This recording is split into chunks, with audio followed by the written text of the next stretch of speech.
инсоният баъз заман дар зиндагӣ ношукрӣ карда мегӯяд ки хаста шудам аз зиндагӣ, корҳоям умад намекунад ва ғайра ва ҳоказо. о барои сохтани зиндагият ҳеҷ гоҳ ноумед машав.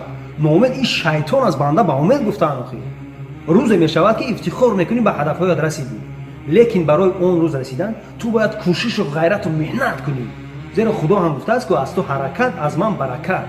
он набояд гӯӣ ки ман наметавонам, сарнавиштам ҳамин будааст, гирию тамоми ҳадафҳоро фаромӯш кунӣ. не, лои шералӣ мегӯяд ки бечоравор гирья макун пеши зиндагӣ, ки ӯ ҳеҷ гӯш ба афғон намедиҳад. рустамвор хезу ба зураш савор шав, кин аспи маст ҳам ба заифон намедиҳад. ноумед нашав, фаҳмида гир ки қафои ҳар заҳмату ҳаракат иншааллоҳ ки баракате ҳаст. лекин зиндагии махсус баҳри бандагист. гуфтаанд зиндагӣ бебандагӣ шармандагист. ҳам зиндагӣ кун, ҳам бандагӣ кун, иншааллоҳ дар ду ҷаҳон пушаймон нахоҳӣ шуд. бачем гуфт падарам.